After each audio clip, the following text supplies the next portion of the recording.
Regularly scheduled March 23rd meeting of the Village of Pinehurst Historic Preservation Commission.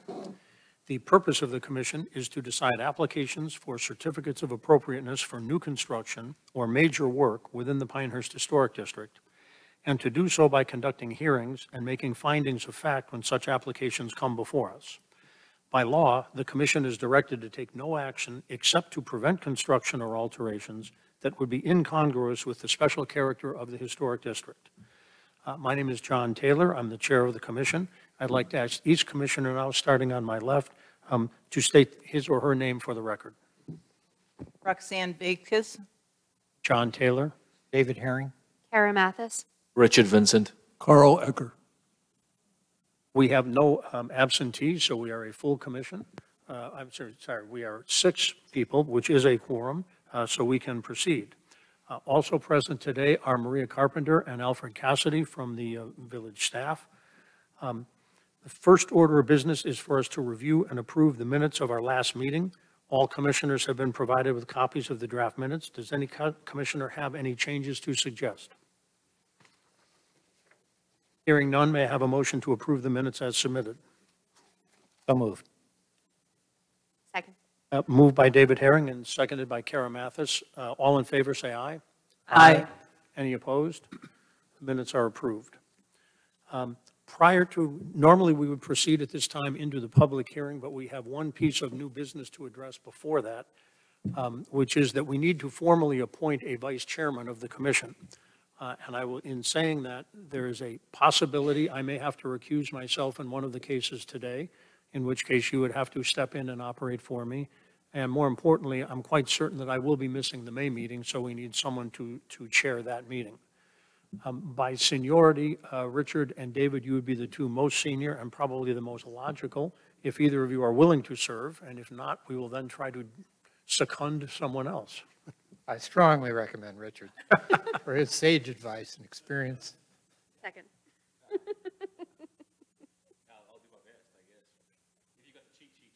Absolutely. For a small fee, I'll give it to you. So. Do we need to formally make this a motion, or can we just say that by acclamation, Richard will serve as vice chair? May I have a motion? So moved.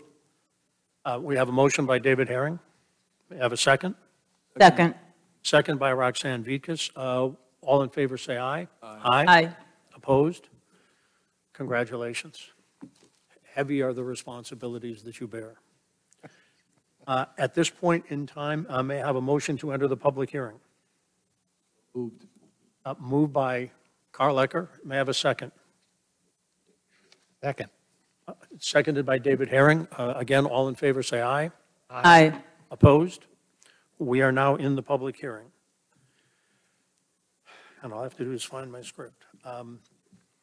This is a quasi-judicial hearing. That means that anyone desiring to testify must be sworn in, and the commission is required to consider only facts presented in this hearing. All proceedings are video recorded. I ask the commissioners at this point if they have visited any or all of the sites on our docket today, and whether they have had any ex parte communications with respect to any of the cases we will be considering. We'll start on my left with Roxanne. I have visited all the sites, and I have had no ex parte communications. I also visited all of the sites. In the course of visiting the Dundee Road, I did meet the owner. We had I would say, a generic conversation about he had questions about how these standards are created, who is responsible for them, and so forth. And he raised a question as to whether he should have had to pay a fee, which I told him was not our responsibility, for the motion that we will be considering here. Other than that, no ex parte communications. I visited all, no communication. Visited all, no communication. Visited both, no communication. Silence. I did not. You did not visit either of the locations?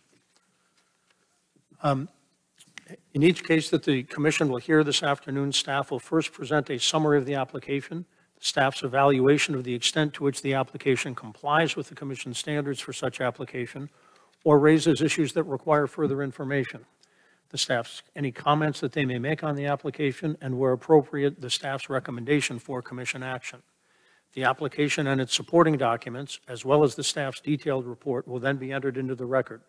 Commissioners will then have an opportunity to question staff about this report and testimony. Next, the applicant or the applicant's representatives will have an opportunity to provide any additional information supporting the application and to address any questions or issues identified in staff's testimony. Commissioners will then have an opportunity to question the applicant's witnesses. After the applicant presentation, if any member of the public wishes to present any evidence, either in support of or opposition to the application, please come forward at that time and identify yourself. I will swear you in and give you the opportunity to present any reasons why you believe that the application should be granted or denied. Please remember, the Commission is interested in facts only that will help us decide whether the proposed work would be congruous with the special character of the Pinehurst Historic District. As chair, I have the right to exclude testimony that isn't relevant to that subject, but I am not required to do so. The commissioners will then have the opportunity to question you about your testimony. If the applicant or staff wishes to respond to any of the testimony, I will permit them to do so. We will now proceed to our first case. And prior to that, each of you have one? Yes. Yes. Why don't, if I could ask you both to stand and I will swear you in. Do you swear or affirm that the testimony you shall give to the commission with respect to all the cases on our docket today shall be the truth, the whole truth, and nothing but the truth? I do. Thank you very much. The first application is COA 2023-00083 for 204 Dundee Road. Maria, I think that is yours. If you'd please present the application. Great, it is mine. All right, the purpose of this public hearing is to consider a request for a major certificate of appropriateness within the Pinehurst Historic District for a modification to approved COA 2022-00125. The property is identified as Moore County Parcel ID number 000-17853. The property owners are Mark and Pam Markowitz, and the applicant is W. Scott Halsey of Homewright Construction, LLC. The proposed modifications will consist of eliminating 2 of the 4 approved windows from the left side elevation and change the proposed paint color for the window sashes from red to white and paint all the existing window sashes white to match. The original home was built in approximately 1945, and the property is 0.53 acres. And this is major work because it is eliminating or adding windows and/or doors. The public hearing was noticed in accordance with the PDO and North Carolina general statutes. And you can see the subject property in the hashed out area here. The properties outlined in red are the property owners adjacent that were notified. So here you can see the original approved elevations, and the changes will occur here on the left side elevation. There were 4 windows approved. And here is the modification. They're going to be taking 2 of those windows out, so it'll just be 2 windows. The existing window sash colors you can see are a brick red, and here is the proposed window sash color. And that will be for all the window sashes on the house. Applicable standards for you to consider: windows and doors. Adding new windows and door openings or altering or filling existing openings should not compromise the architectural character of the structure and must be congruous with the Pinehurst Historic District. Window and door surrounds and trim should match the original door or window surrounds and trim. Replacing sash windows should not alter the original trim. Paint color plays an important role in defining the special character of homes and structures in the Pinehurst Historic District. An appropriate color, when applied with complementary accent colors, can enhance a structure's architectural style and accentuate its defining features. Because of the variety of architectural styles in the Pinehurst Historic District, a range of color schemes are appropriate as described below. For cottages and houses in the colonial revival style, they are usually painted white or soft colors such as gray or yellow, with trim painted a complementary color. Craftsman bungalows, on the other hand, are characterized by a mix of exterior materials, including shingles, brick, and stucco, which may be stained or, in the case of brick, left unpainted.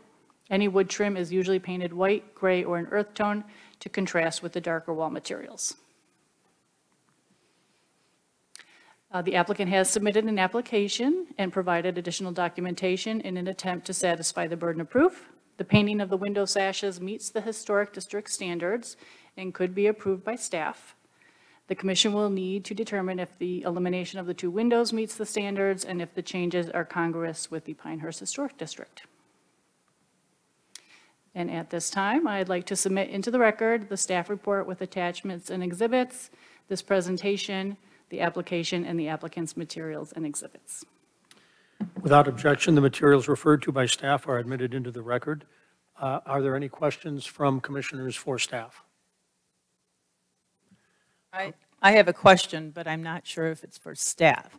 On the application, there is a property owner authorization, and it is not signed by the owner of the property. It's signed by the individual who's the contractor, of which that would mean the contractor's authorizing himself, and I'm not sure that's binding. So I don't know if that's an issue for staff or for the hearing. And let the applicant. Okay. Discuss it, okay. Anything further? Is the applicant or applicant's representatives present? If so, please come forward. I'd ask you to stand at the mic first. Not exactly sure why we do this, but please state your name for the record and spell your last name. Markowitz, Markiewiczcz.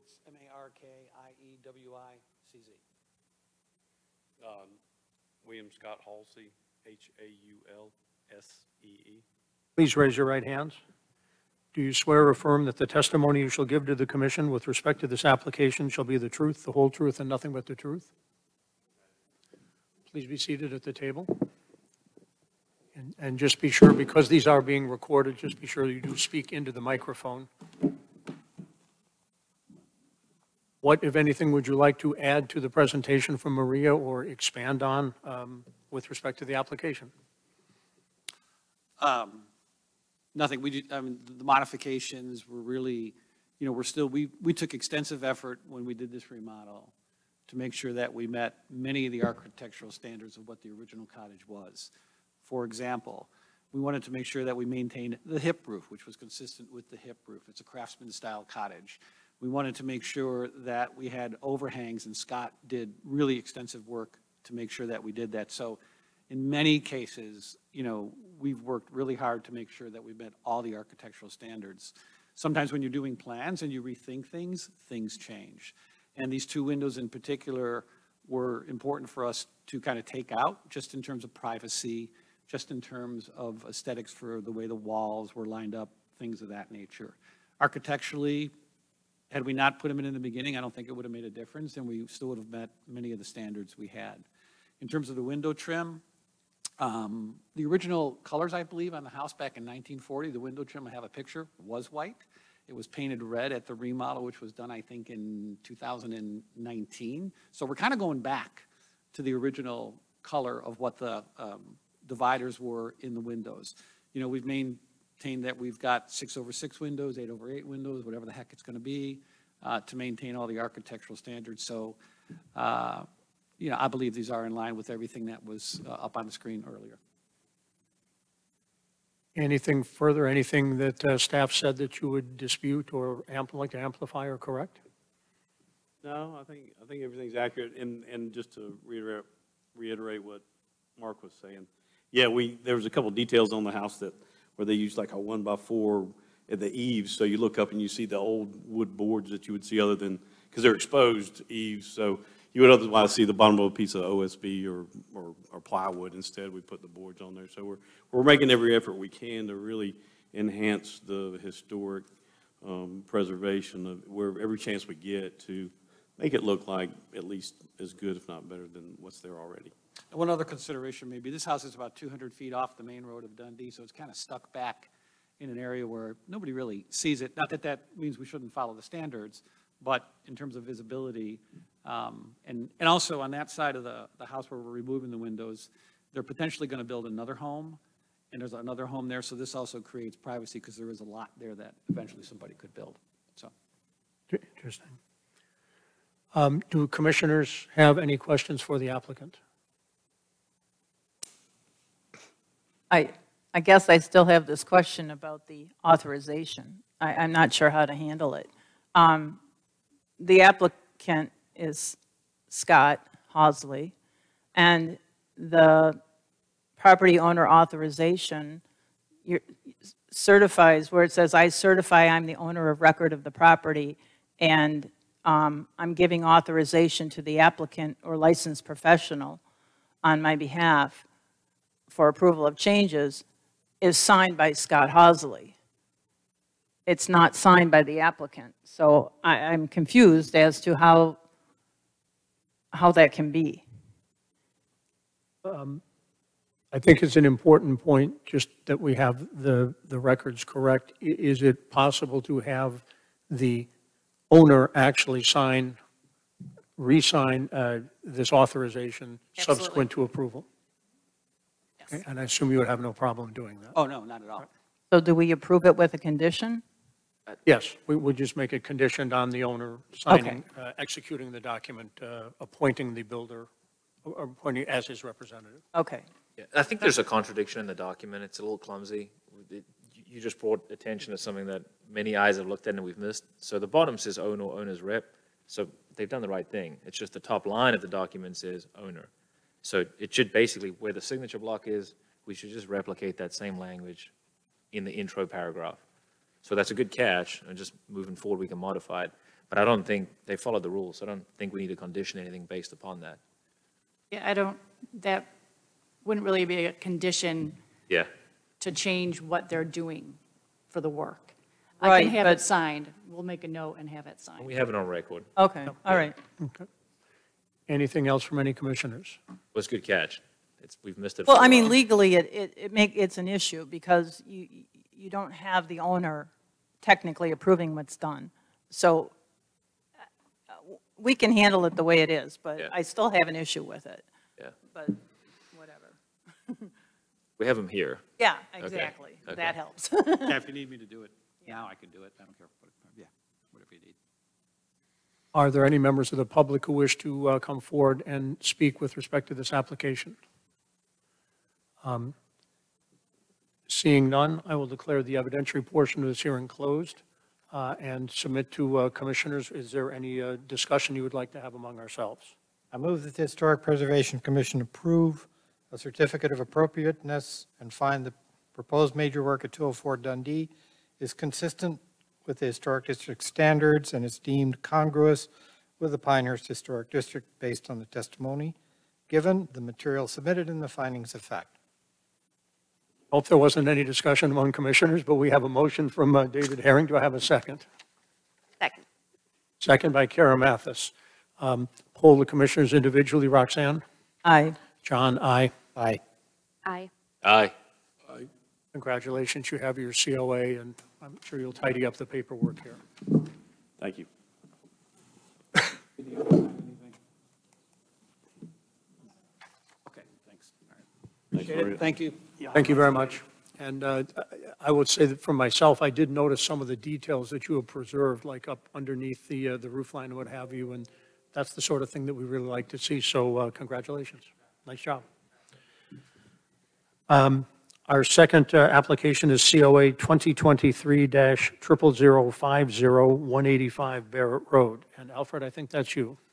It is, thank you, Mr. Chairman. The purpose of this public hearing is to consider a request for a major certificate of appropriateness within the Pinehurst Historic District for the construction of an addition to the east side of the property at 185 Barrett Road East. The addition will consist of a garage on the bottom floor and a bonus room on the top floor. The property is identified as Moore County parcel ID number 000-30738.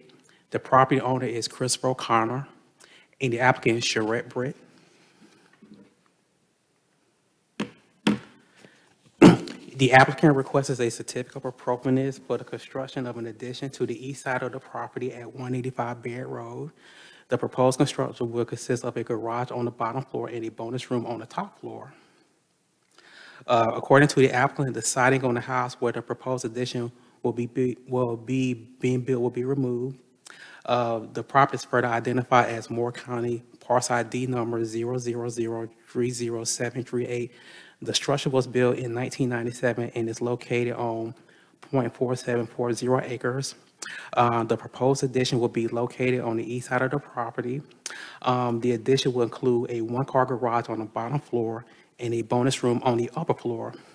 Architectural features, materials, colors are to match those of the existing home.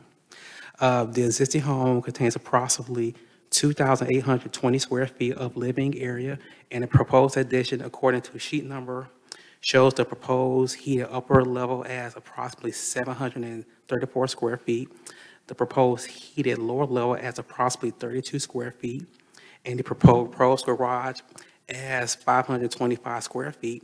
The total floor area of the proposed addition will be approximately 1,291 square feet based on the materials and the scales provided. The proposed windows and the door that will be installed will be slightly similar to the primary structure. The proposed door that the applicant is proposing is a 64 by 84 Therma-Tru smooth star fiberglass door. The proposed windows that will be installed on the ground floor are 24 by 36 Pillar Lifestyle wood-clad single casement windows.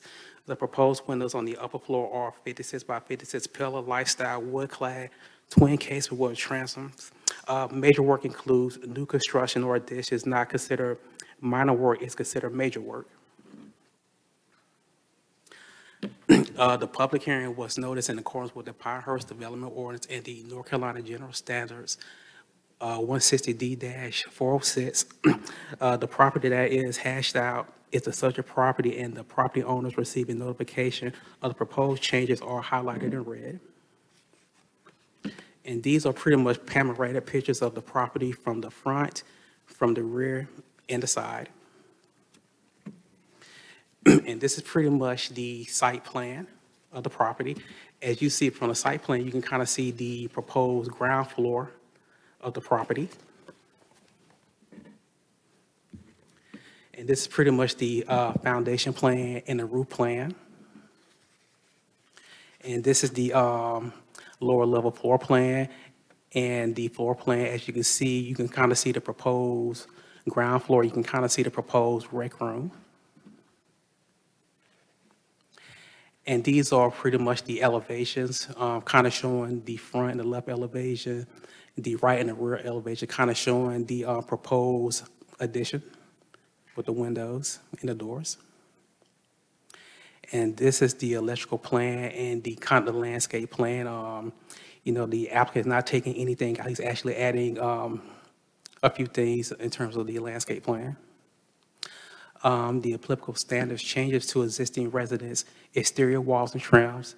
Any changes or additions to an exterior wall, such as windows and door openings, bay vents, balconies, and chimneys, must be compatible with the architecture of the structure and must be congruous with the character of the Pinehurst Historic District. Additions and accessory buildings, carriage houses, garages, and other buildings. Additions and new accessory buildings such as carriage houses, garage, and other buildings must be compatible with the character and the scale of the primary structure. It must be congruous with the character of the Pinehurst Historic District.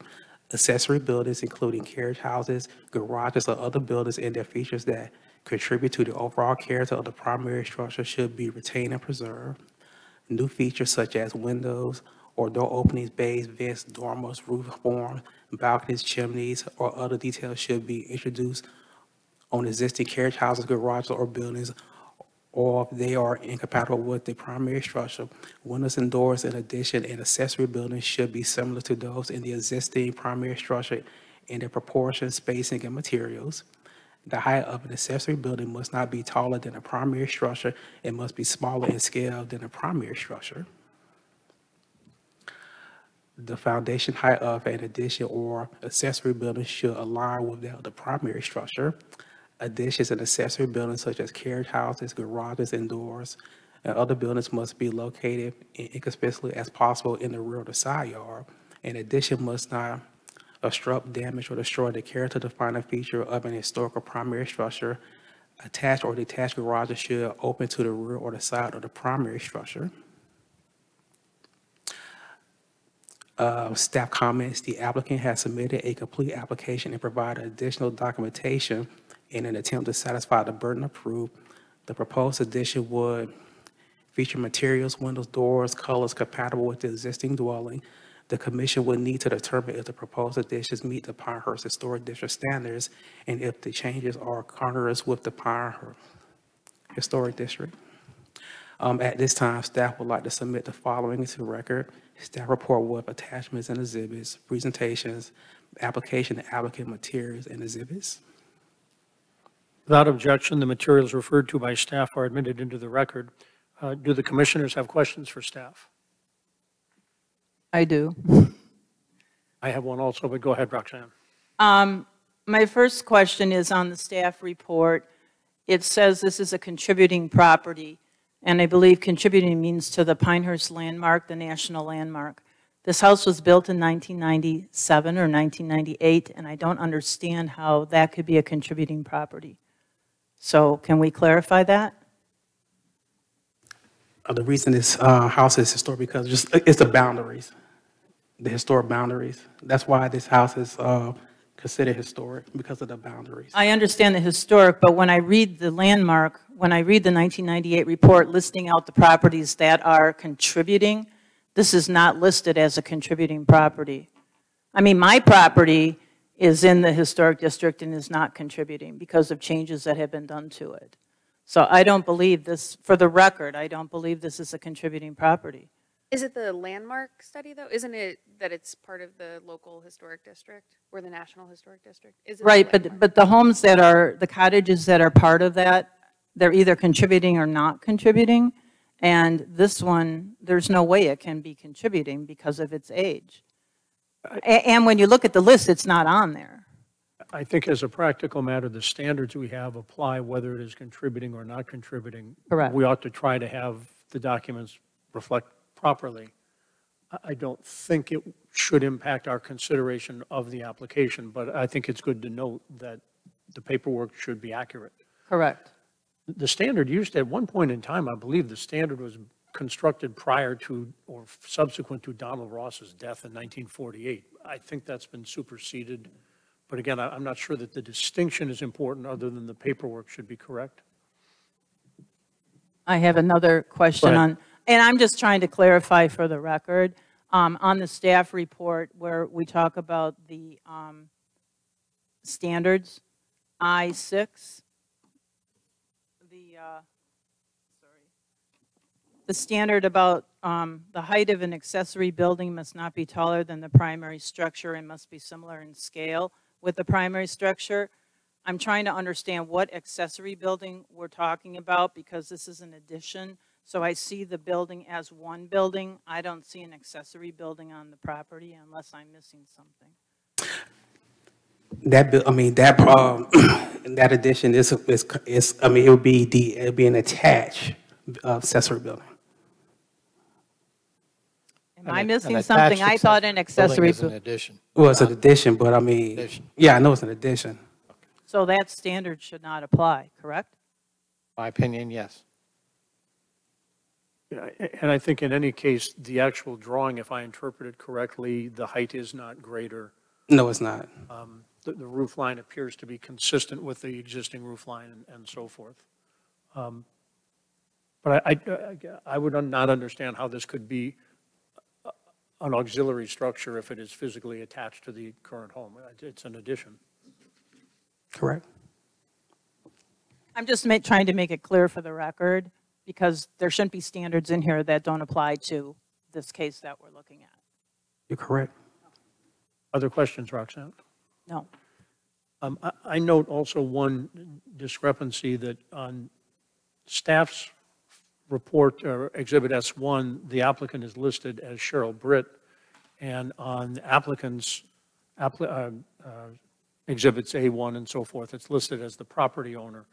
Again, I don't think it matters because the Cheryl Britt is listed as the licensed professional, but we ought to know who the applicant is and to whom we are actually issuing the COA. Well, the applicant is Charette Britt, and the property owner is Christopher O'Connor. Okay. Fine, as long as the record reflects that. Any other questions for staff? Prior to calling the applicants up at this time, I want to say that the owners are friends of ours. And in fact, my wife and I were at dinner at their house probably 6 or 7 weeks ago when they mentioned that they were going to be doing this and would be coming before the commission. And for further disclosure, I actually played golf today in the same group with the applicant. I don't believe, at least at this point, that would color my judgment with respect to the application. I reserve the right, as the discussion unfolds, to possibly change that if we get into an area of interpretation. But I would ask the commissioners, if any of you feel that I'm wrong in that regard, I can recuse myself now, particularly in light of the fact that we have a vice chair who can take over. Using is safer. We can proceed quickly if you're recused. I am happy to recuse myself, Richard. I will show you where you are in the only thing is, he hasn't operated the controls before. I have. I mean, okay. Good We practice. only got 4 people here, so.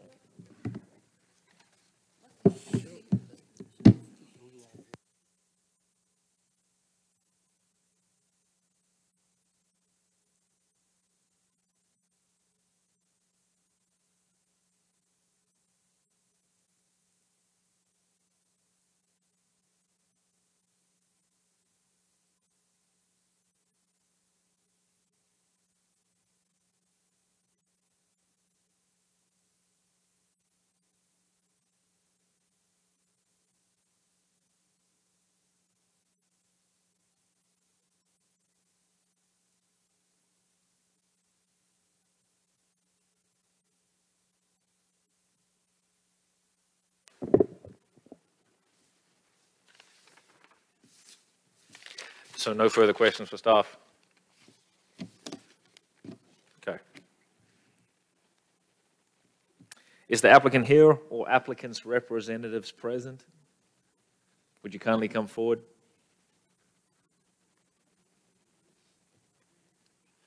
If you could stand by the stand-up microphone, stand closely to it so we can hear you on the audio, and we'll proceed to swear you in. Do you swear, or if you'd raise your right hand, sorry. Do you swear or affirm that the testimony you shall give to the commission with respect to this application shall be the truth, the whole truth, and nothing but the truth? I beg your pardon, I first need to have you introduce yourself. Chris O'Connor, for the I record. do. How do you spell the last name? O''Connor. And Cheryl Britt, B-R-I-T-T. Okay, we'll try that again. Do you swear or affirm that the testimony you shall give to the commission with respect to this application shall be the truth, the whole truth, and nothing but the truth? I do. Thank you. You can be seated if you'd like, or if you can stand there.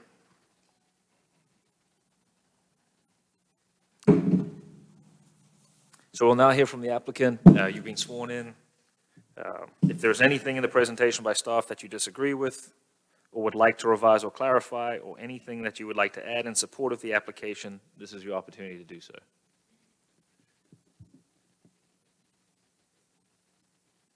Said when we were talking about the structure, but y'all kind of caught that too, so, you know, an accessory structure. It's an addition, so, yeah, that's all I saw. Okay? The only thing I really have to add is that it's Chris O'Connor and April O'Connor, so it should be it's our home, it's not my home. As the property owner.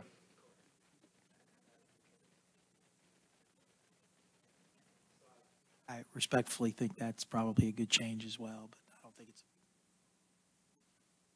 Okay?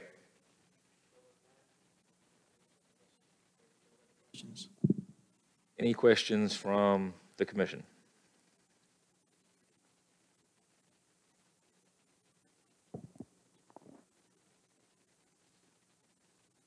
No questions from the commissioners. I could ask a question. I'm trying to find it here, but I'll just ask it, and I think you can answer it. This addition works really well with the house. I like it a lot, the way it integrates, especially because you have the grade change a little bit. There's some heated square footage, like a small portion on the lower level. Where is that? Right on the, as you pull in, it's right underneath the, there's going to be a pantry area on the top floor. So when you're looking at the elevator, you see the elevator where it says elevator there? There's a, Inside the Yes, car. is it upstairs? And, okay, because I think it said, I think it's a ground floor or first floor, and I was trying to figure out where it was. I was looking at the garage level, and I couldn't find it, and I thought, well, maybe it's that pantry. Just to clarify, okay. this is, we live in the village. We have no intentions. That's the last home. So we recognize that there's a time where we may need an elevator. Yeah, makes sense. And it's just, we don't have one. So to truth be told, I have fallen down those stairs a couple of times. It's just for, as we get a little older and maybe not so graceful, that we can have an elevator. Thank you.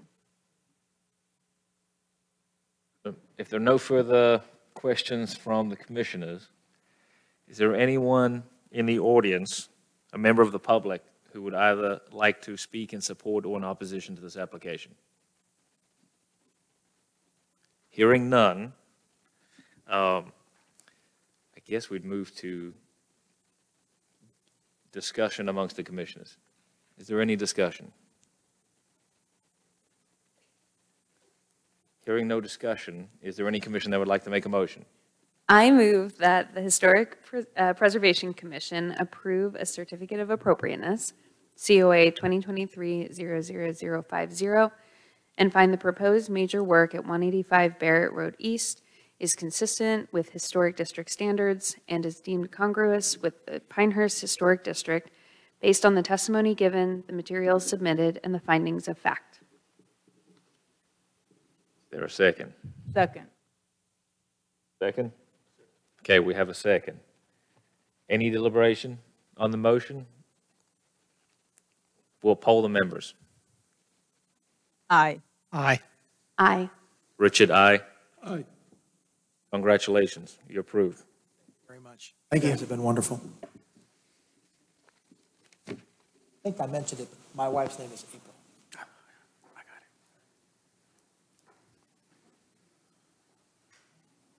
it. John, when you need it.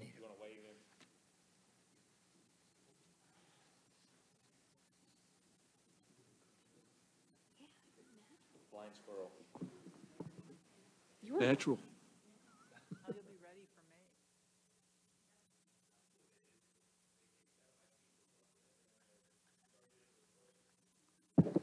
Did a great job, Rich. He was amazing. Just first class. You can take out your earplugs. Way better style, John, I'm just saying. I just told everyone to leave. It was great. Work on your accent, John.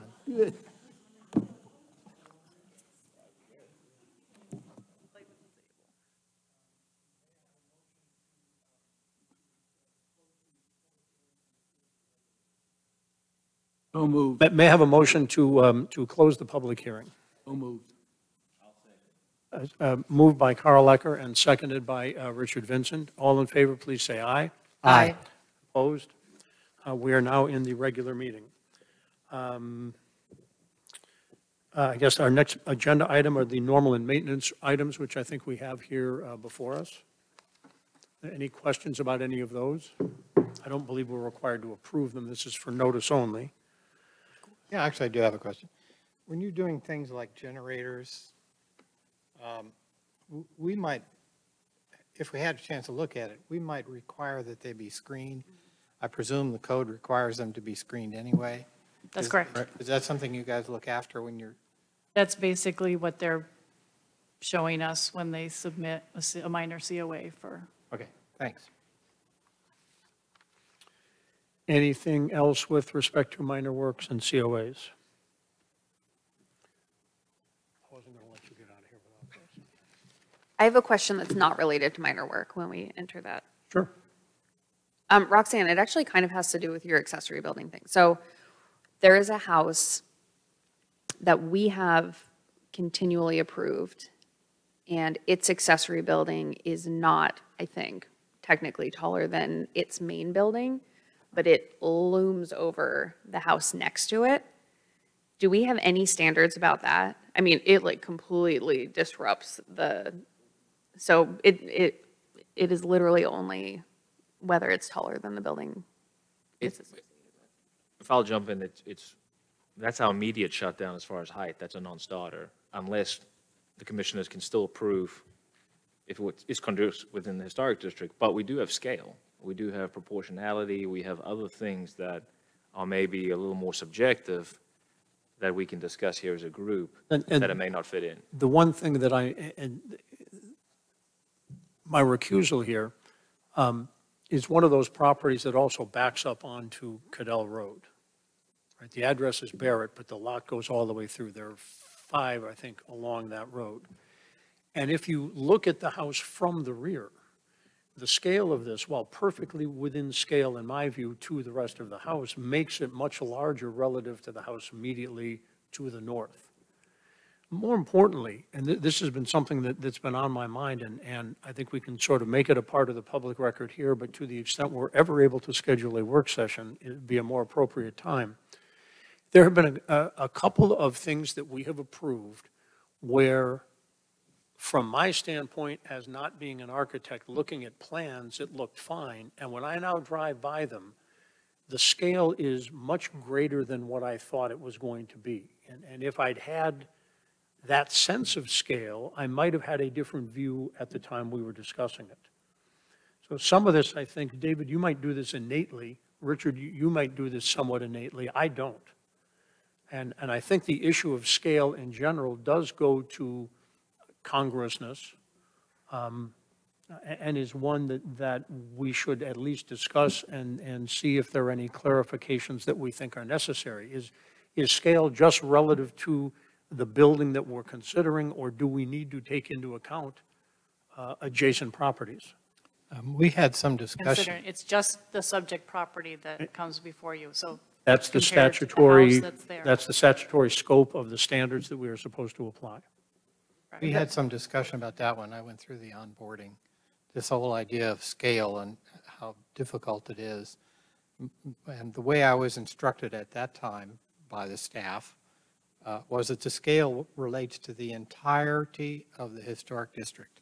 So you may have an entire street of small one-story cottages, and if somebody wants to build a house next to that's a big 2 stories, any architect would say it's out of scale. It's a, quote, McMansion, for example. But sadly, if there's a 2-story 3 blocks away, then, especially if there are a bunch of them, then under the rules of this standard, we can't object. That, I think, goes to the issue of neighborhood. Can we consider something that might be incongruous in one neighborhood, but might be fully congruous in another neighborhood? And it often comes up, properties in and around the elementary school versus properties out Linden Road. And my understanding is that we are not allowed to take that into consideration. We have to look at it just almost in isolation. Is what is being applied for and what we are approving congruous anywhere in the district, not on the particular piece of property where it is situated? I was actually thinking about one, and I don't want to make it specific to this property, where the addition in terms of scale, not height, but total land occupied, dwarfs the original property to which it was added. But it's technically not taller, so. Oh, no, it's not taller. It meets, from the narrow confines of those standards, it is perfectly within the standards. And as I recall, the approval was given unanimously. I don't.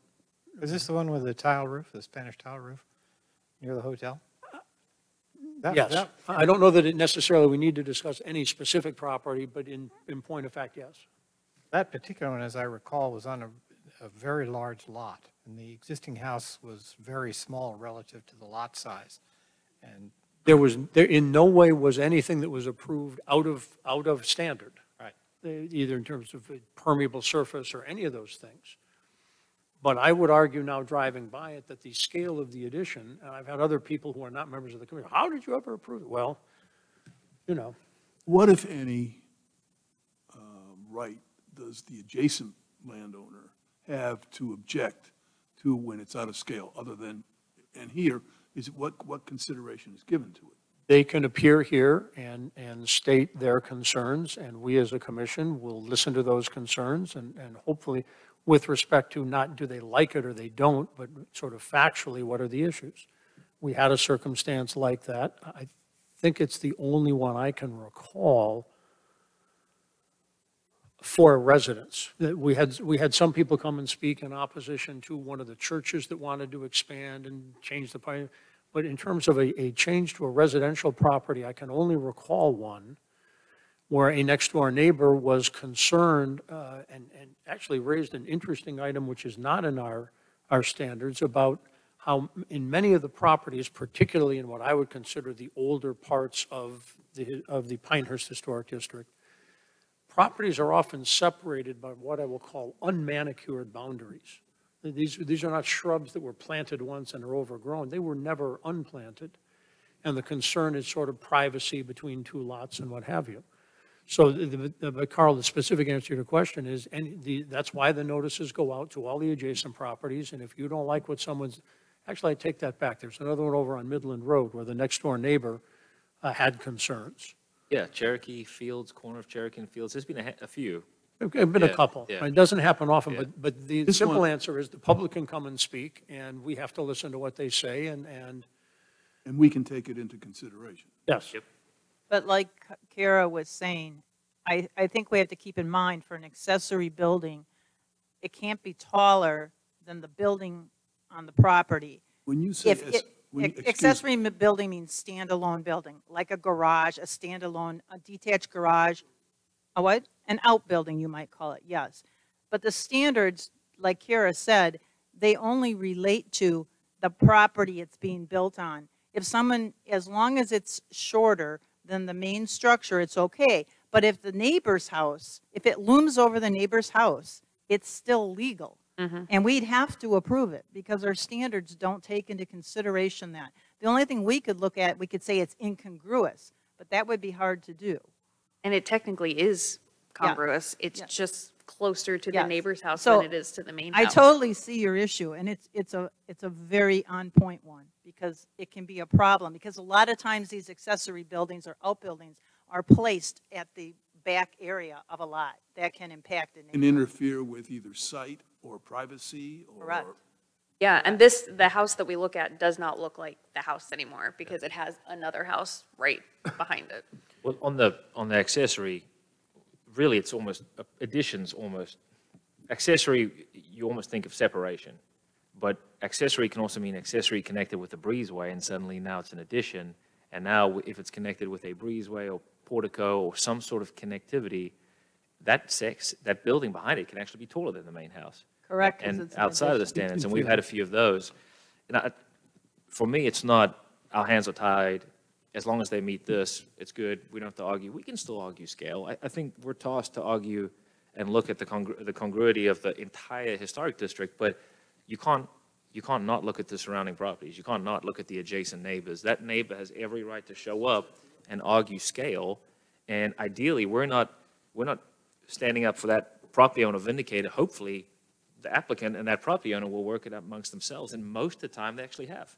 Totally And agree. They've come up with a great understanding, and that's not part of our scope. And they work out scale amongst themselves, which invariably we agree with. But I So- think in the historic district, we have our standards that you have to look at for any exterior work, but there's also the planning and zoning side. Yep. A person owns a piece of property, and they have to follow our development standards. If they're meeting those for size and scale, we can't deny that. Yeah.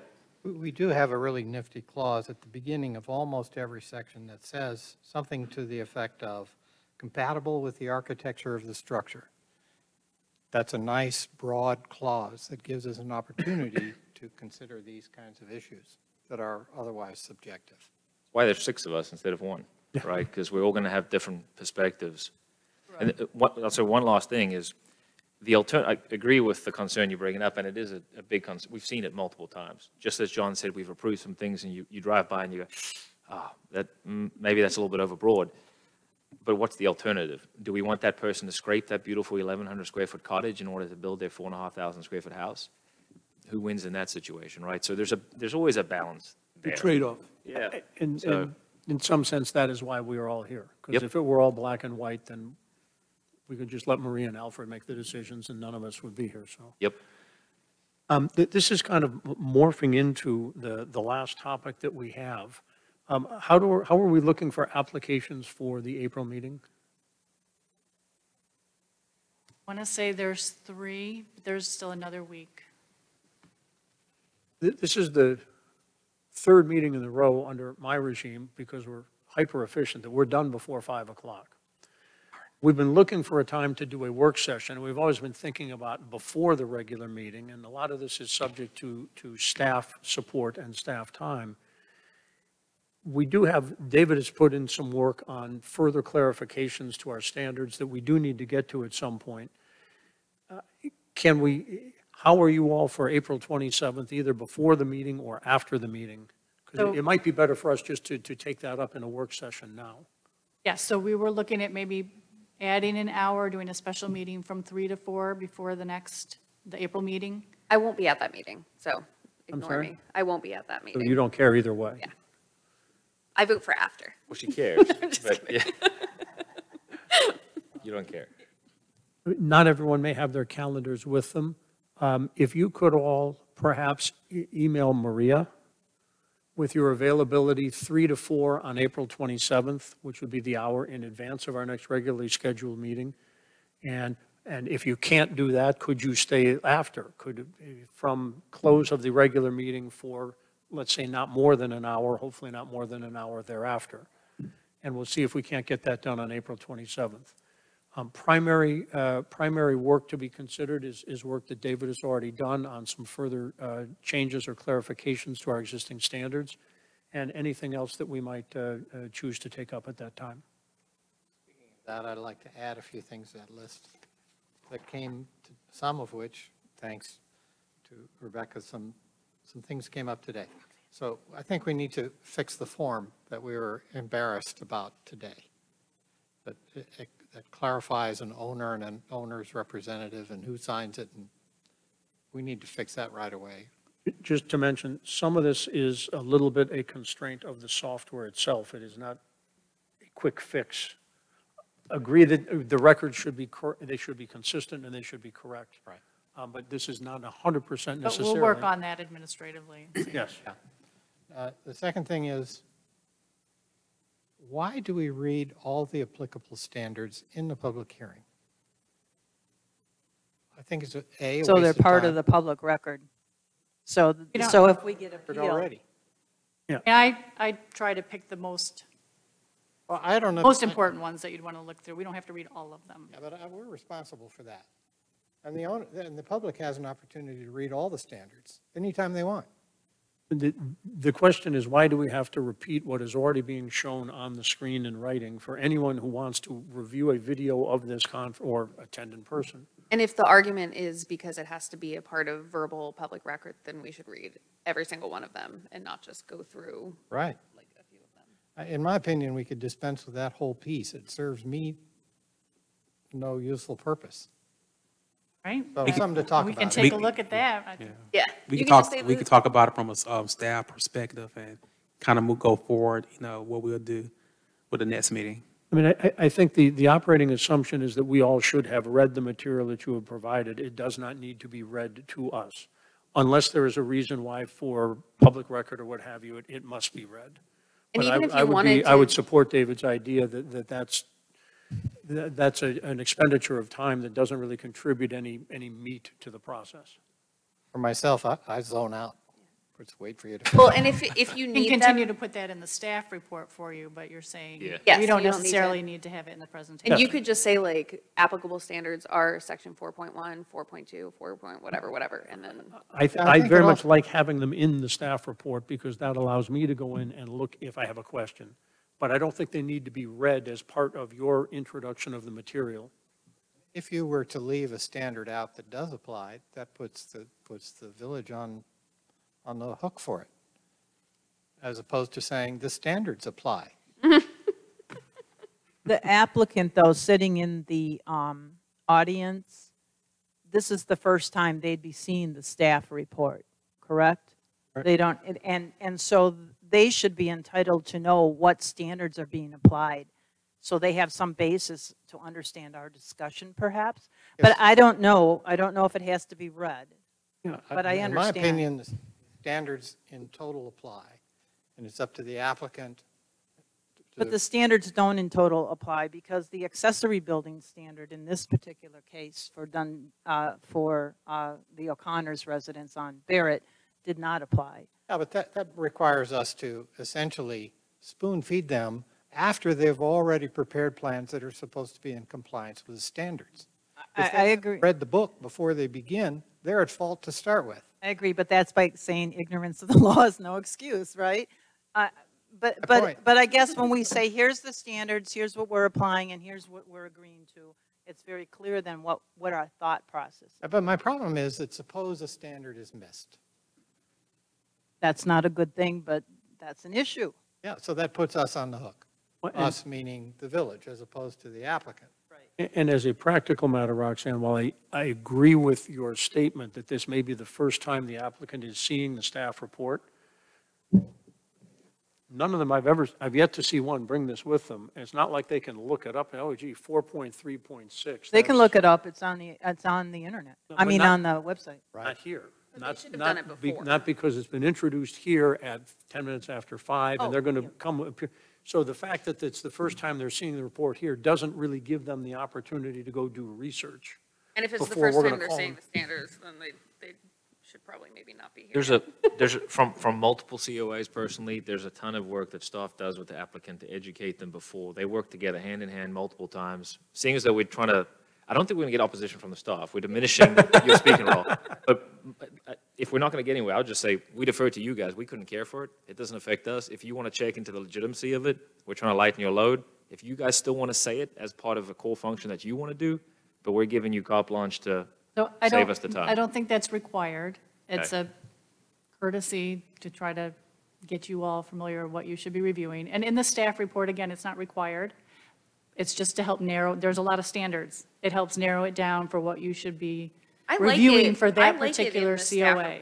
I just don't know if we need to read it out Right, loud. no, I will second Richard's concept that I will defer to your judgment as to whether you want to read it or not, or think it's important to read it or not, and if you want to skip it, I'm fine with that. I'm fine too. Fine with I'll that. third that. Good to you. Okay, next item. Regarding colors, in my opinion, an application is not complete until the colors listed are the approved colors. They can't say blue. That's not enough. So again, the color palette is all Benjamin Moore colors, and I Right. can't limit them to that.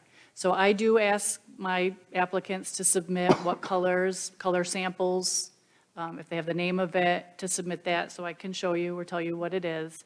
And then I make sure that I'm looking at the color palette to make sure there is one that is very closely matched. But whoever it is that's responsible for choosing the color and submitting the color, I presume that's the applicant. Yes. Is this, Write it down, so when we're reviewing the application, we can decide if the approved color purple goes really well with the approved yellow. is this something that we should insist that the applicants, when they're filling the application out online, that they don't just say blue, they have to say whatever? We've given them the list, you've told them the list exists. Right. You know my concern about the 150 colors of white that we have, but when we get into the blues and reds and other things, we don't have that many, and we are responsible to issue approvals that can be checked when it comes time for inspections that we're not involved in, so. And for myself, just because it's an approved color doesn't give it automatic approval. It's possible to combine horrendous colors on a house that are all approved. Do approved colors apply to doors too? Those are everything. Those are Yeah. like anything with a color. Okay, because I have seen some doors that are very much. The differentiation is major parts versus trim versus primary. And we did have an application, someone wanted to use a trim color as the primary color of the house, and we said that wasn't going to fly. It was a lovely shade of burgundy, but not for the whole house. When it just says blue, I can't take the next step that I feel like I'm responsible for. Right. So I guess when you get it, you're vetting it And it's not just any blue. You're making sure that's a blue from the color palette. So it's not coming on the application until staff has approved and it's part of the color palette. We're not arguing that. I think what David's saying is it would be helpful to know, just so that he can better picture it in his head to determine, or all of us for that matter, what that kind of blue is. Who knows? Ideally, we go look it up before we come to the meeting. So I think. That's I why think I try to that put is- in the staff reports the color swatch with a picture and the Yep. name of it. I can get that for you. Would you prefer the colors be on the application? Sorry? Would you prefer the Benjamin Moore color be on the application? Just the name of the color. The photograph or image of a color is of no use.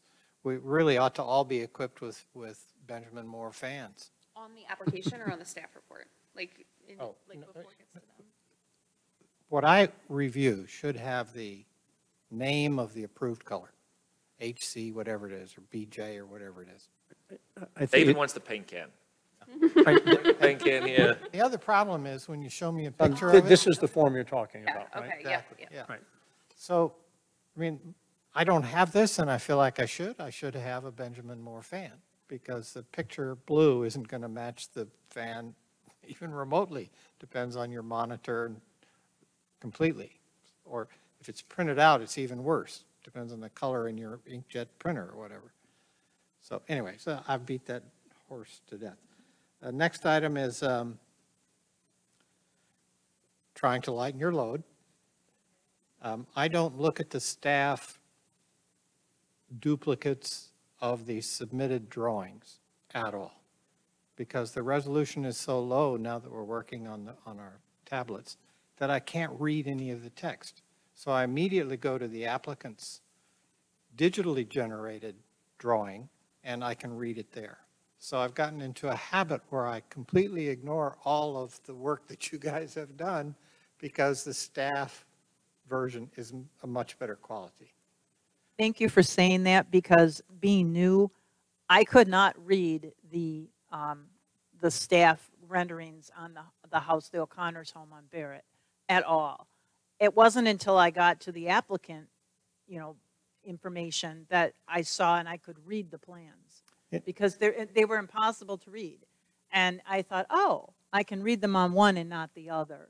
And You're talking about the staff's exhibits and then Yeah, versus you the can't applicant. read anything. The resolution is all blurred, and when you try to make it bigger, it makes it worse. What they submitted and putting it into a staff report for you. Right. Obviously, You that's can not just- going to be as clear as the full Right. applicant's. It would be, for me, it'd be just fine to reference an applicant's exhibit in the staff report and leave all that duplication out. Yes, versus staff. Just as a question to ask, not to dispute that, is there a difference? It is staff's report which is accepted without objection. I don't recall in the language that the applicants, are the applicants' attachments or exhibits, are those included in that? Yeah, that's the same thing we get. No, I know, we get it all, I but think there's. it depends, again, just like the presentation, in my staff reports, I don't put every applicant exhibit. I pick some main ones that I think are important that you would want to see. And again, it's just to give you an overview of what that certificate of appropriateness is about, what you're looking at. My And that's question- why you have the applicant's exhibits My question also, is so you see- slightly different, but related to David's point.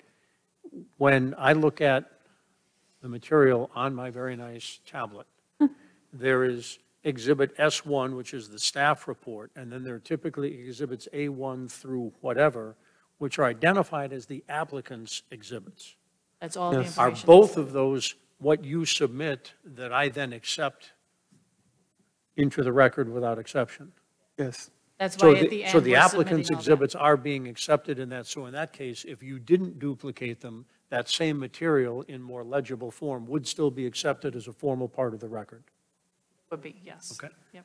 Then, once again, I second David's suggestion that if you can't produce a legible version, you should save yourself the time. Even if you did, even if yours was as illegible. And maybe it's- so. It's yeah. duplicative to no benefit. I mean, I appreciate your intent, but in practice for me, I learned to just skip over your hard work. And So it's like taking a screenshot of their application and then. Right. It's informational. That's what the staff report is. And I understand that there's some limitation on the size of the file that you can handle in the software, and that's constraining you to make better quality PDFs. Yes. So that is what it is. But usually the applicant's exhibits, drawings, are good enough to read, usually. You guys work too hard. Yeah. Thank you. David, you're approaching your quota, but, Okay, I'm done. okay. But we didn't reach it, so. Anything else anyone else would like to bring up at this point in time?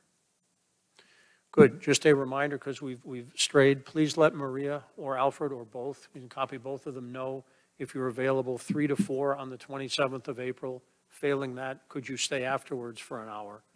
And we will attempt to schedule a work session at that time.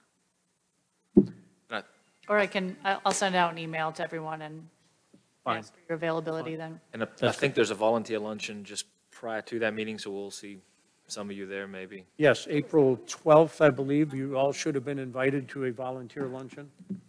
We all sit together when we go to that? Or is that a quorum?